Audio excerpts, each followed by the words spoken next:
ಇಂದು ಪ್ರಧಾನಮಂತ್ರಿ ನರೇಂದ್ರ ಮೋದಿ ಕರ್ನಾಟಕ ಪ್ರವಾಸವನ್ನ ಕೈಗೊಳ್ತಿದ್ದಾರೆ. ಕೃಷ್ಣನೂರು ಉಡುಪಿಗೆ ಅವರು ಬರ್ತಾ ಇದ್ದು ಅವರ ಸ್ವಾಗತಕ್ಕಾಗಿ ಅಲ್ಲಿ ಸಕಲ ರೀತಿಯಲ್ಲೂ ಸಜ್ಜು ನಡೀತಾ ಇರುವುದು. ಐತಿಹಾಸಿಕ ಲಕ್ಷಕಂಠ ಗೀತಾ ಪಾರಾಯಣದಲ್ಲಿ ಭಾಗಿಯಾಗ್ತಿದ್ದಾರೆ ಪ್ರಧಾನಿ ಮೋದಿ ಸ್ವಾಗತಕ್ಕೆ ಕೃಷ್ಣನೂರು ಉಡುಪಿ ಸಜ್ಜಾಗಿದೆ. ವಿಶೇಷ ವಿಮಾನದಲ್ಲಿ ಮಂಗಳೂರಿಗೆ ಬಂದು ಇಳಿತಾರೆ ಪ್ರಧಾನಮಂತ್ರಿ ನರೇಂದ್ರ ಮೋದಿ. ಸೇನಾ ಹೆಲಿಕಾಪ್ಟರ್ನಲ್ಲಿ ಉಡುಪಿಗೆ ಆಗಮಿಸಲಿರುವ ಪ್ರಧಾನಿ ಮೋದಿ ವಿಶೇಷ ವಿಮಾನದ ಮೂಲಕ ಮಂಗಳೂರಿಗೆ ಬಂದು ಇಳಿತಿದ್ದಾರೆ. ಪ್ರಧಾನಿ ಮೋದಿ ಸ್ವಾಗತಕ್ಕೆ ಕೃಷ್ಣನೂರು ಉಡುಪಿ ಸಕಲ ರೀತಿಯಲ್ಲೂ ಸಹ ಸಜ್ಜಾಗಿದೆ.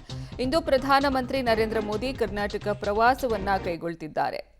ಲಕ್ಷಕಂಠ ಗೀತಾ ಪಾರಾಯಣದಲ್ಲಿ ಭಾಗಿಯಾಗಲಿದ್ದಾರೆ. ನಮೋ ಐತಿಹಾಸಿಕ ಕ್ಷಣ ಇದು. ಲಕ್ಷಕಂಠ ಗೀತಾ ಪಾರಾಯಣ ನಡೆಯುತ್ತೆ. ಇದರಲ್ಲಿ ಪ್ರಧಾನಿ ಮೋದಿ ಅವರು ಭಾಗಿಯಾಗ್ತಿದ್ದಾರೆ. ಬೆಳಗ್ಗೆ 8 ಗಂಟೆಗೆ ದೆಹಲಿಯಿಂದ ಹೊರಡುತ್ತಾರೆ ಪ್ರಧಾನಿ ನರೇಂದ್ರ ಮೋದಿ ಅವರು. ಬೆಳಗ್ಗೆ 11:05ಕ್ಕೆ ಮಂಗಳೂರು ಏರ್ಪೋರ್ಟ್ಗೆ ಮೋದಿ ಆಗಮನ ಆಗುತ್ತೆ. ಬೆಳಗ್ಗೆ 11:35ಕ್ಕೆ ಸೇನಾ ಹೆಲಿಕಾಪ್ಟರ್ನಲ್ಲಿ ಉಡುಪಿಯ ಹೆಲಿಪ್ಯಾಡ್ಗೆ ಆಗಮಿಸ್ತಾರೆ. ಉಡುಪಿಯ ರಥ ಬೀದಿಯಲ್ಲಿ ಮೋದಿ 2 ಕಿಲೋಮೀಟರ್ ರೋಡ್ ಶೋ ನಡೆಸಲಿದ್ದಾರೆ. ಚಿನ್ನದ ಕವಚ ಅಳವಡಿಸಿರುವ ಕನಕನ ಕಿಂಡಿ ಲೋಕಾರ್ಪಣೆಯನ್ನಗೊಳಿಸಲಿದ್ದಾರೆ ಪ್ರಧಾನಮಂತ್ರಿ ನರೇಂದ್ರ ಮೋದಿ. ಸ್ವರ್ಣಖಚಿತ ಕನಕನ ಕಿಂಡಿಯ ಮೂಲಕ ಶ್ರೀಕೃಷ್ಣ ದೇವರ ದರ್ಶನವನ್ನ ಪಡಿತಾರೆ.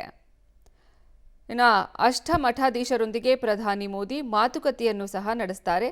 ಈ ಕನಕನ ಕಿಂಡಿಯನ್ನು ಲೋಕಾರ್ಪಣೆಗೊಳಿಸಿದ ನಂತರ ಮಠದಲ್ಲಿ ವೈದಿಕರಿಂದ ಉಪನಿಷತ್ತು, ವೇದ ಹಾಗೂ ಗೀತಾ ಪಠಣ ಇರುತ್ತೆ. ಗೀತಾ ಮಂದಿರಕ್ಕೆ ಭೇಟಿಯನ್ನ ಕೊಡ್ತಾರೆ ಪ್ರಧಾನಮಂತ್ರಿ ನರೇಂದ್ರ ಮೋದಿ.